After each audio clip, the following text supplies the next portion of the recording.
I'm on an appointment. The owner, the gentleman, is smoking inside. Covered everywhere is cigarette butts. And I said, how long have you owned the property? And he's like, 40 years. And I was like, 40 years? And I said, well, how many cigarettes have you smoked in that chair? And he goes, well, probably about 15 a day times 40 years. Those are the properties that we're working with here.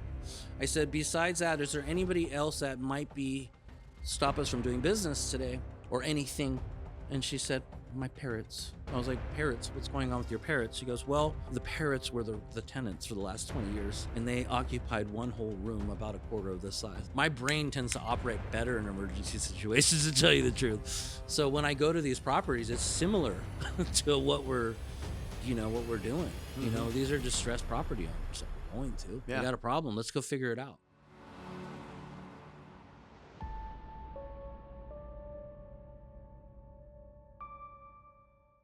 It is about time you are on the podcast. Welcome, Randy Guevarra. How you doing? Really good. Really good. Thanks. I'm really excited to be here. You made $10,000 on a postcard from Deal Machine. Yes. How did that happen? Thank you, David Lecco. Yeah.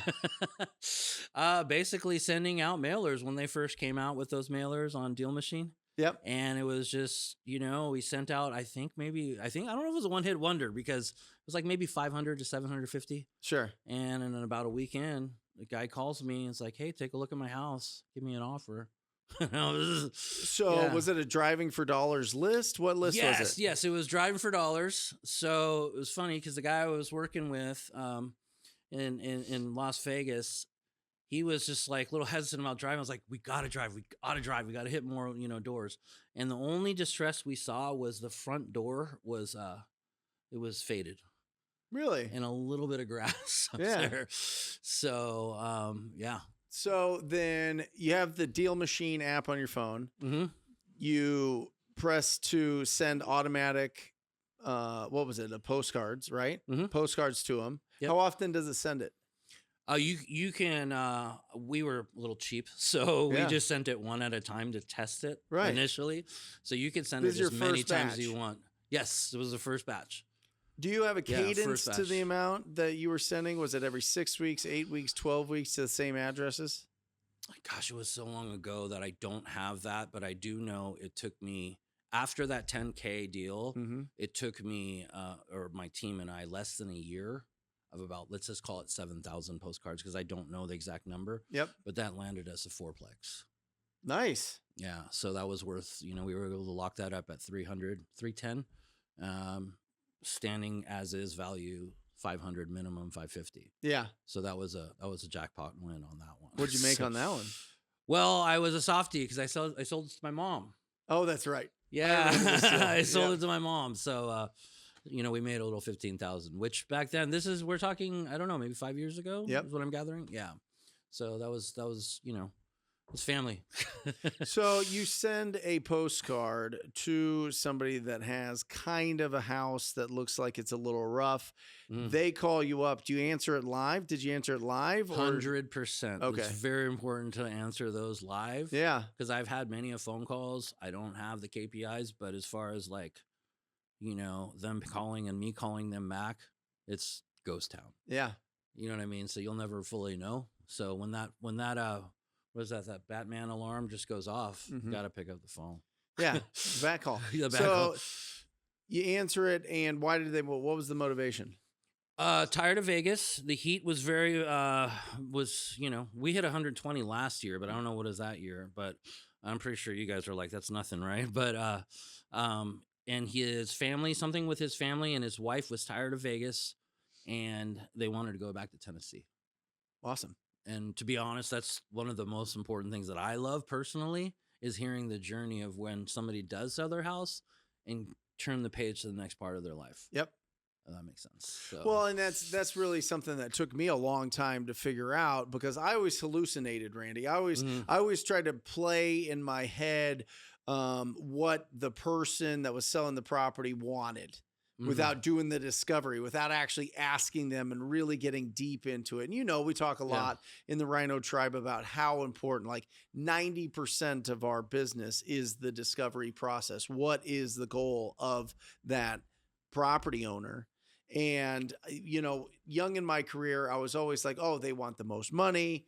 They want to get it done as quickly as possible. They want the least amount of problems. They want all of these things every single time. Mm-hmm. And you don't get that every single time. Sellers don't get that, right? It's speed, convenience, price. They only get to pick two.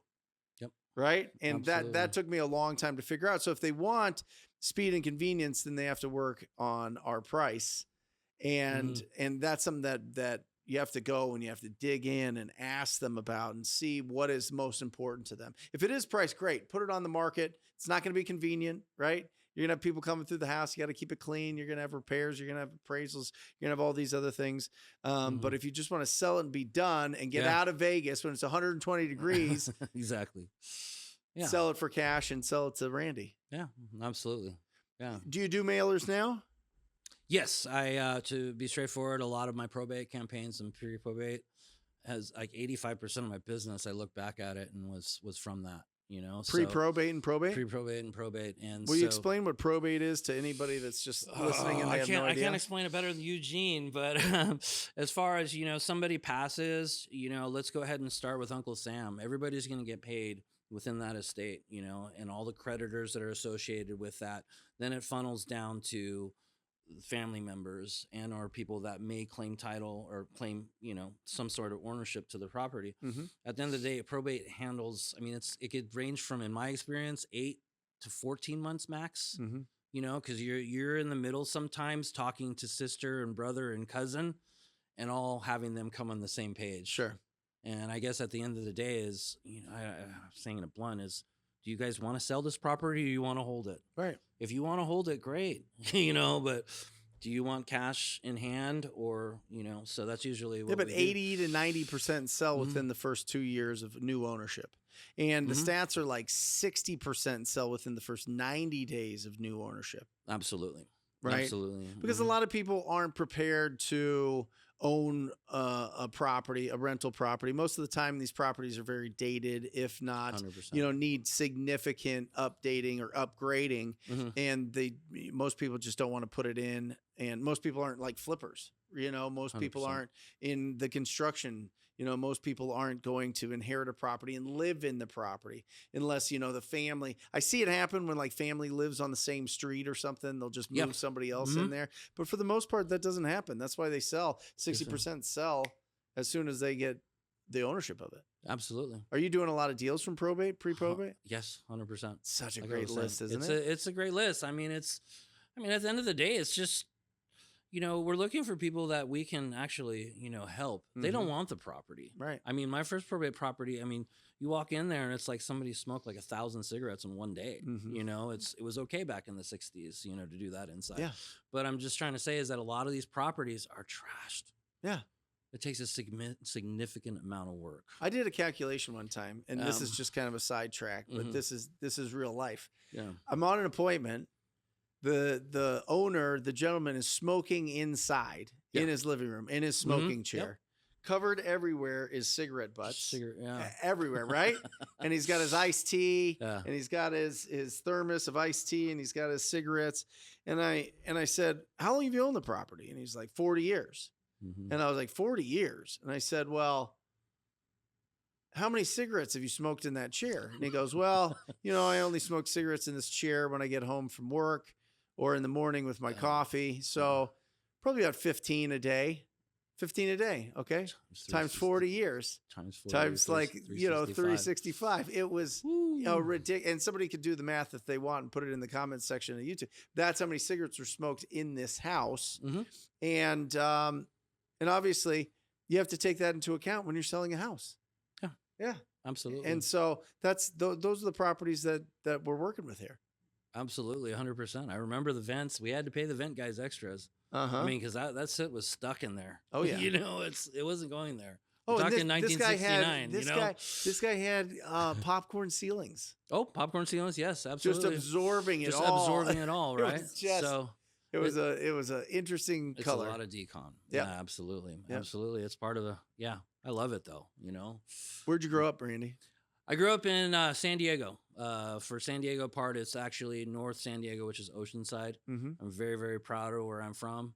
I still have friends that, since the 5th grade, that we all still hang out together. Awesome. Right by the beach, and we always barbecue. That's actually one of my favorite things to do is barbecue, hang out with friends, and then just laugh about the stupidest things. All right. You know what I mean? Yeah. It's just like, I miss that, to be honest. You know, there's a limited amount of times that I do that with them, but when I do, it's like not a day has passed. Awesome. Shout out 5th grade friends. Any names? We're going to tell James Hayes, Dan Coyle, and obviously the one and only Daniel. You know who you are. Awesome. Yeah. So did you grow up wealthy? Did you grow up in a real estate family? No, absolutely not. I grew up with my dad was an electrician, Okay. Vietnam vet. Okay. Yeah. And then also my mom was a nurse where she worked her way up and everything, but we didn't come from very, very much. Yeah. To be honest, growing up at least. So how do you feel like that affects your financial thermostat, right? What's the biggest deal that you've closed and it's been deposited into your account? I remember it. It was just touching elbows with 50K. Okay. Yeah. It was 50. Touching elbows with 50K. And when that hit, it's just something in my stomach was just like, this can't be real, right? That wire comes in. Right. Yeah. Breaks your brain. Yeah, it breaks your brain. Yeah. And yeah, I mean, the experience was, it was well worth it too. I mean, the guy was very motivated and he needed to sell it, you know, and you know, it's wash, rinse, and repeat. Yeah. You know? Sure.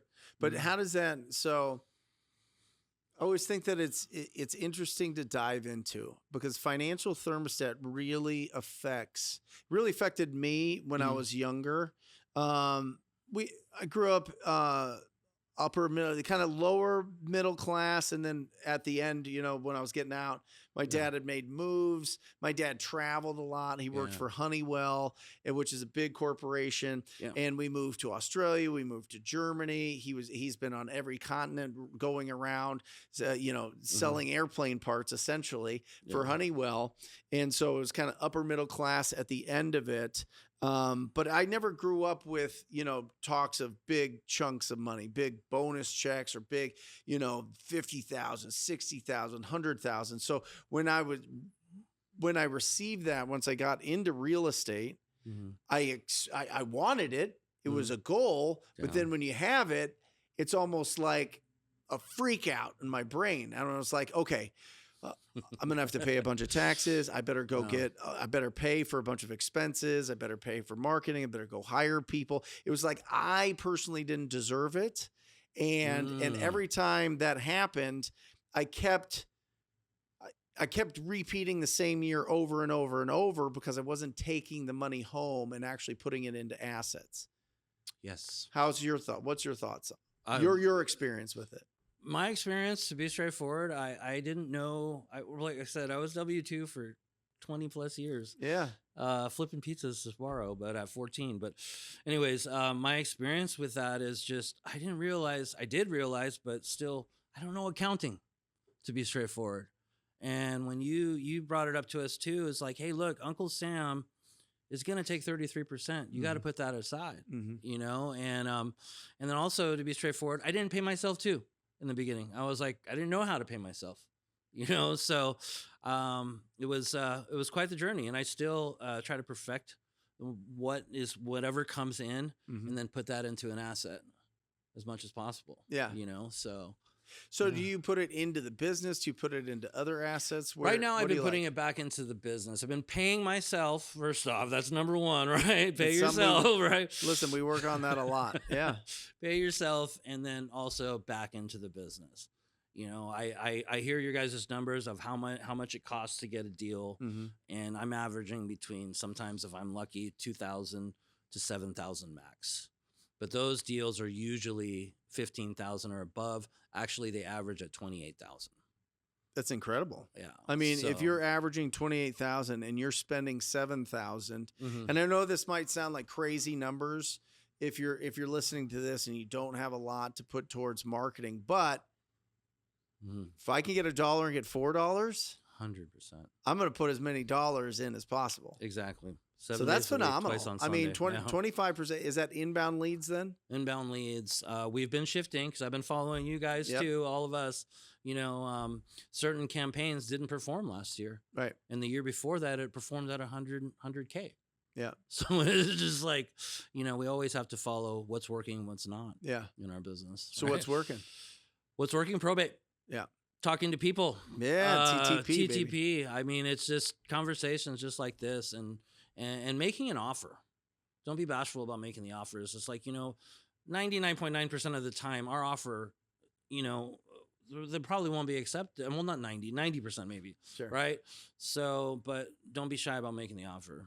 You never Well, know listen, you on. can get 100% of your offers accepted if you do enough discovery and don't just throw out numbers because they want numbers. I mean, if you have somebody that is kind of fishing and they're kind of trying to figure out if they want to sell it and they want a number, sure, you could do some of that. But the more that you pre-qualify and get on that appointment and set the right expectations of what you can offer and go on the appointments and make the offers based on your discovery, you should be locking up most of the deals.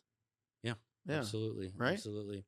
Yeah, definitely. I mean, expectations now, just like what you mentioned, was my best success was belly to belly. Yeah.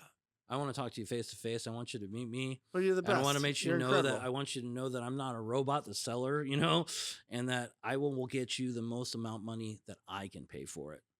If you find somebody at a higher amount, I understand, but I just know I can close at this number. Yeah. So, and that's something that I learned. It's funny. My acquisition manager that Ryan Thornton. Yeah. Always he says a line to property owners that I never even thought about, but I think it's absolutely brilliant. And I've been doing this 20 years, and he's been doing it 5. Which is, I can't tell you what to sell your house for. I can only tell you what I can pay. I've stole that for the last it works. 20 sellers that I've talked to. Right. And there's just the reciprocation is more trust is what I gathered. Right. And that's what, in my experience, that's what people are looking for. What do you and trust you, What do you think you are the best at in this business? Ooh. What are you really confident in? You're like, I love doing this. I love acquisitions. Yeah. I love acquisitions because I don't know if it has to do with working on the ambulance for so many years, because we get a 911 call. Somebody has a problem at that house, right? And it's just what we have been taught, scene size up, BSI, what's the best outcome? What do you think is going on? And we have my brain tends to operate better in emergency situations, to tell you the truth. So when I go to these properties, it's similar to what we're doing. These are distressed property owners that we're going to. Yeah. We got a problem. Let's go figure it out. And I believe that talking to people and finding that and gaining the trust, because I want to be transparent. If I'm not transparent, then I'm not doing my job. Right. Right. So there you go. Truth tellers and truth seekers. That's what it is. And the beautiful thing is, you could say all the crazy things that you want or not say all the things that you should. Yeah. But the fact is the relationship, and this is something that everybody should know, the relationship between you and the seller is truly outlined in the purchase agreement, right? That's why we have the purchase agreement that we have, because it tells them that we're going to look for other investors to sell this to and assign the deal to. Absolutely. It says that we have the right to market the property. It says that we, what the price is and when they can expect it. And it says that they're going to pay off the solar panels, or they are going to leave everything in the house and all of those things. The purchase agreement truly is the formal declaration of the relationship. And to get to that and to both agree on these terms in this, that's the part that you love.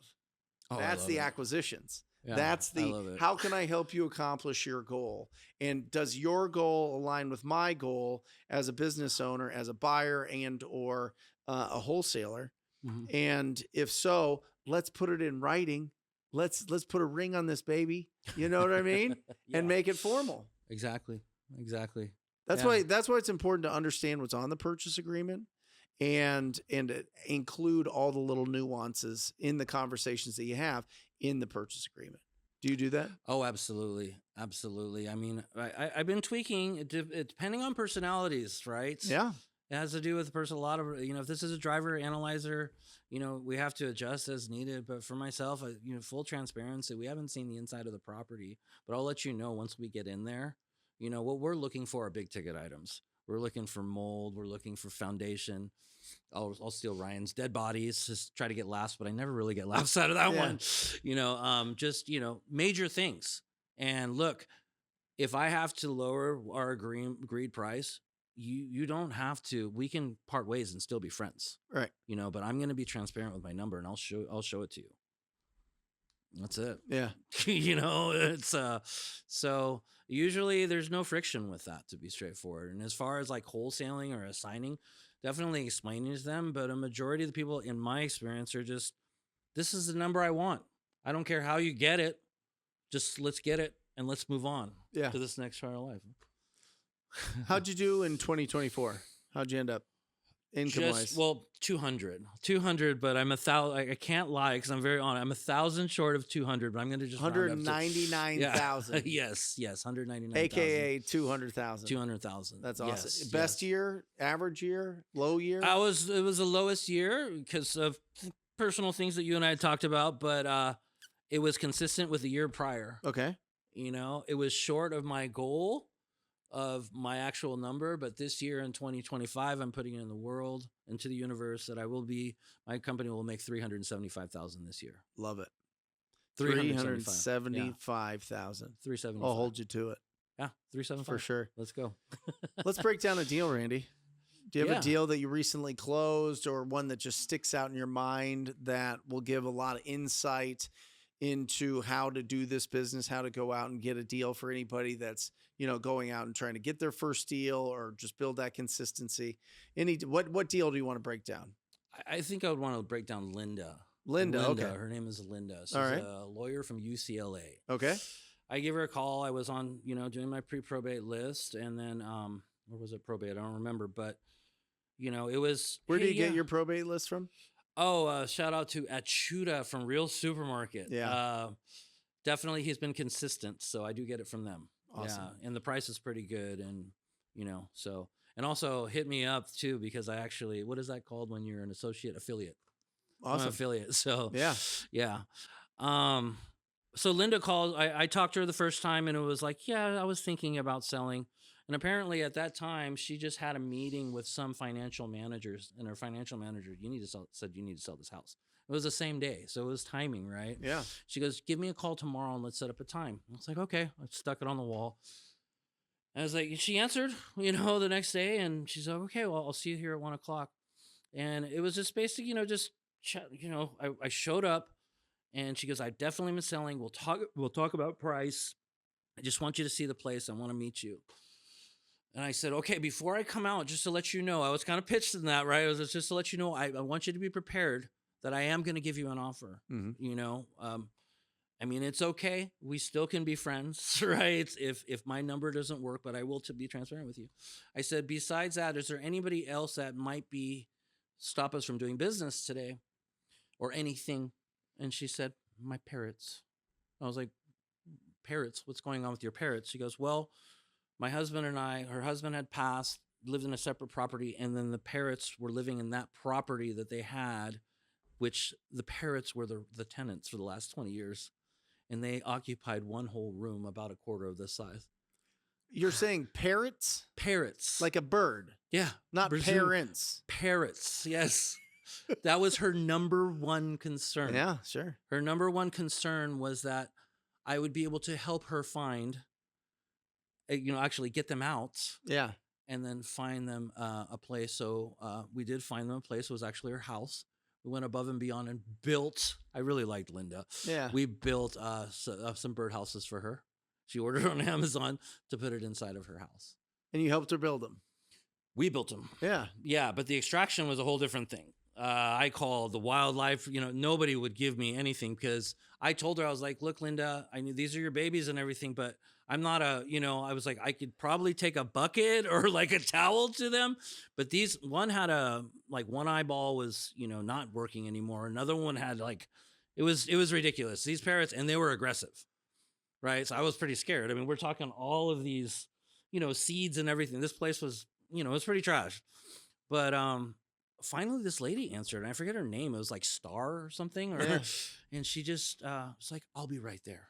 And she what did- city is this house in? Las Vegas. Las Vegas. Las yeah. Vegas. And she showed up and she goes, "This is going to be really quick, Randy." And she goes, "Just stay outside." Linda went in there with him. She grabbed the parrots and put them into the cage. So I didn't have to actually, because if I did it, I feel like I might lose her trust if Yeah. something were to happen. So somebody else doing it. She did it for free, brought him to the hospital actually. And yeah, that was the most important thing, were her parrots. And so you were buying the house that had the parrots in it? Yep. It was, not lived in for 20 years, no flooring, seeds everywhere, Oh just my God. trashed. I got to, there's a famous guy in Las Vegas, the real estate guy. He took a look at it, and everything. It was quite the deal. Let me come up with the numbers here. I had it locked up at 225. Okay. Yeah. And my first buyer, to be straightforward, she fell out and I gave her 2 weeks. I was just like, "Look, you have to perform. You know, I got these numbers." And she returned her earnest money deposit to me. Why'd she fall out? Her hard money lender, was just slacking, and I was like, "Are you sure? I don't want to take your money." And she's like, "Okay." And I got my other guys that wanted it that were second in line. So I was able to profit $44,000 from that one. So, I get to do this? Yeah, I'll hold the bell. Okay. You ring it. Here we go. Yes. 44K. 44,000. Mhm. A pair of parrots. Pair of parrots, yes. Star Star. and Linda. And Linda. Yeah. Yeah. Solving problems. Yeah, solving Yeah. problems. I really enjoyed that, and I really did like Linda. She's a very, very nice lady. That's Sweet awesome. lady. So you had called her up from the real supermarket list. You get that Yes. every month? Twice a month. You cold called her yourself, or did you have like a VA I or called something? her myself, 100%. Do you make your myself. own calls? I make my own calls. I Why? do. Why? Let's see here. Because I know that I can, and not trying to bat my chest, but I know I can do better, 8 to 10 times better than a VA. I know that might be cocky or whatever, No, but those are facts. you know what I'm saying? Facts is that I know that because I'm there, I'm already got the advantage, belly to belly, I got the advantage. Mhm. And then as far as what I believe, and we just discussed right now, is my superpower is talking to people. Mm-hmm. So I want to be the one talking to the people. And to tell you the truth, I'll probably be doing it for a long time, because I enjoy it so much. Yeah. Awesome. Yeah. So give some advice for people starting out. Like, what do you think that they should do? Let's say the first week, they make the decision. I'm going to go find ugly houses and I'm going to talk to the homeowners, right? Mm-hmm. What should they do to actually accomplish that, to actually take action? They know, I think everybody knows, Mm-hmm. or I don't want to make it broad. I won't make it broad. I'll say this. Mm-hmm. If you have enough conversations, and let me and confirm or deny this, okay? If you have enough conversations with people that own ugly houses or in ugly situations, will you 100% find a deal? No, 110%. Right, okay. Right. You will. Yeah. You will if you stay with it. Right. Yeah, 100%. That's it. So yeah. what encouragement would you give them in their first week to go out and actually do that? I'm going to put in, just for myself, but also let's just put ego all aside. Let's write down our goals, and every time you brush your teeth in the morning, look at that goal. Hey, I'm going to talk to 10 people today. Mm-hmm. I'm going to talk to 25 people today.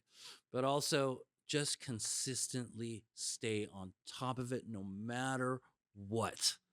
You're going to get no's, you're going to get people yelling at you, you're going to get people, and I'm a victim of it too. Sometimes I'll get my emotions involved, but to stay on point is the most important. This is not rocket science. Yeah. And I always come back to Denzel. I'm quoting Denzel because I love Denzel. If you go to a barbershop, sooner or later, you're going to get a haircut. Mm-hmm. It's when you leave that barbershop, you're not going to get paid. Right. So I always think of that, and whatever happens, just keep on going. I guess that's the best advice I could say, but also leave the ego aside. Always keep on learning. And what I've learned in my journey too is try to be in rooms where people are just smarter than you. You know, and ask a lot of questions and be present. Yeah. And we can't just know. Don't just know you can do this. We have to apply, you know, and do it. Yeah. And get at it. Love it. Yeah. Randy, how can people find you? Oh, they can find me on Facebook. I'll give you my phone number too, 702-789-6295. If you want to email me, rjrhomes624@gmail.com. And let's make 2025 next level, guys. 375. 375. 375. We're going to bring it. You're the man. Thanks, Randy. Thank you, Thanks for Brent. being on here. Appreciate it, man. Awesome.